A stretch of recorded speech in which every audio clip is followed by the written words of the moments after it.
Desde o início da saga Frieza, uma coisa sempre chamou a atenção dos fãs.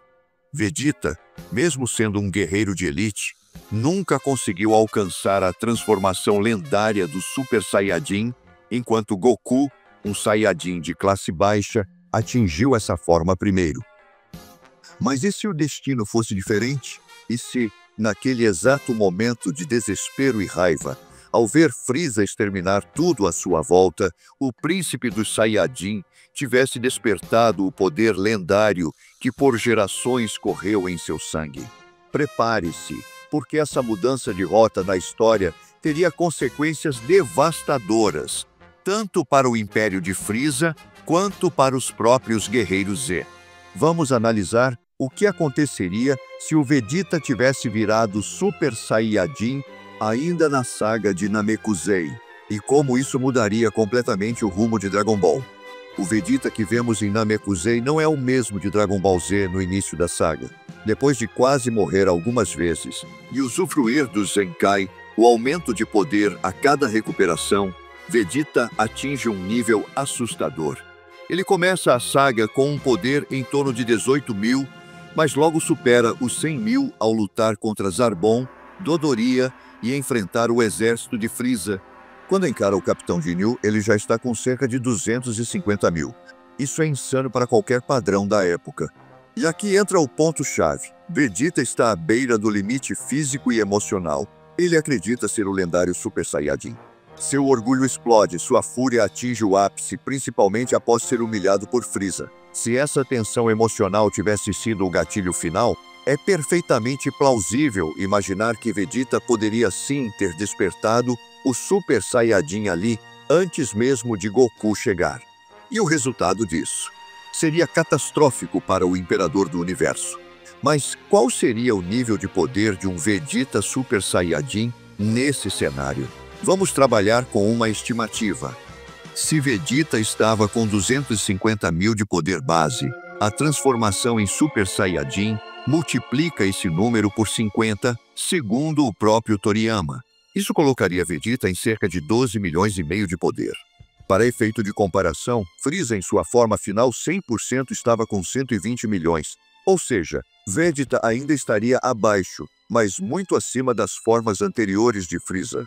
A primeira forma do Imperador tinha apenas 530.000, a segunda cerca de 1 milhão e a terceira algo entre 2 a 3 milhões.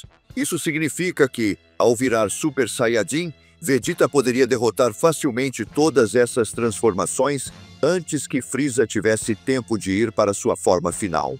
E mesmo que Frieza tentasse apelar para os 100%, a diferença seria menor do que foi entre Goku e Frieza no cânone. Com estratégia e inteligência, algo que Vegeta tem de sobra, a vitória seria possível. E a luta nesse caso seria completamente diferente. Imagine Vegeta explodindo em fúria, cercado por uma aura dourada nunca antes vista, rindo com desprezo na cara de Frieza. Ele não iria brincar. Ele não daria chances. Ele esmagaria Frieza com a mesma brutalidade que o tirano usou contra milhões de seres inocentes. O Vegeta Super Saiyajin não teria piedade. Ele não faria discurso. Ele teria a chance de ouro de vingar seu povo, seu pai e seu planeta, e faria isso com prazer. Mas, ao mesmo tempo, esse Vegeta seria consumido pelo próprio ego. Com a morte de Frieza em suas mãos, ele se declararia o novo rei do universo. E isso abriria espaço para uma nova ameaça, o próprio Vegeta. Goku, ao chegar em Namekusei, encontraria um cenário completamente diferente. Frieza já teria sido derrotado. Kuririn, Gohan e Piccolo provavelmente estariam vivos. Mas o Vegeta que ele reencontraria não seria um aliado. Seria um guerreiro enlouquecido pelo poder, crente de que ele é o novo deus dos Saiyajin. O confronto entre Goku e Vegeta seria inevitável e talvez ainda mais destrutivo do que a luta original contra Frieza. Porém, diferente de antes, Goku não teria o mesmo motivo para despertar o Super Saiyajin. Ele não perderia Kuririn diante dos próprios olhos. Ele não teria o mesmo impulso emocional. Isso significa que nesse universo alternativo, Vegeta poderia se manter como o único Super Saiyajin por muito mais tempo, o que o colocaria num patamar de ameaça jamais visto. E aqui entra uma questão que muda tudo. Sem a morte de Frieza pelas mãos de Goku, Não existiria o ressurgimento do Imperador em Mecha Frieza. Isso quer dizer que Trunks do futuro também não teria motivos para voltar ao passado, ou, no mínimo, o faria de forma diferente. Sem Trunks, a ameaça dos androides pegaria os guerreiros Z completamente desprevenidos. E o pior, Vegeta, ao se sentir superior, provavelmente não treinaria da mesma forma. Ele já seria o vencedor supremo, o matador de Frieza, o lendário Super Saiyajin. Isso estagnaria sua evolução. E sem Goku como contraponto, é possível que todos fossem esmagados pelos androides 17 e 18, ou pelo próprio céu. A arrogância de Vegeta seria a ruína da Terra. No final das contas, essa linha do tempo alternativa mostra um cenário onde Vegeta realiza seu sonho mais profundo, mas ao custo de corromper completamente sua alma. Ele salva o universo de Frieza, apenas para se tornar o próximo grande problema. Goku nunca se tornaria o herói lendário, e a balança do poder penderia totalmente para o lado do orgulho.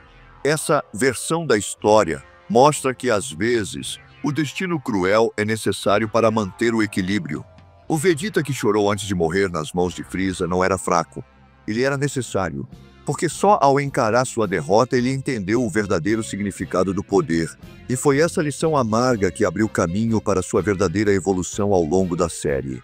E se ele tivesse vencido antes da hora, talvez nunca tivesse se tornado o herói que os fãs tanto admiram hoje.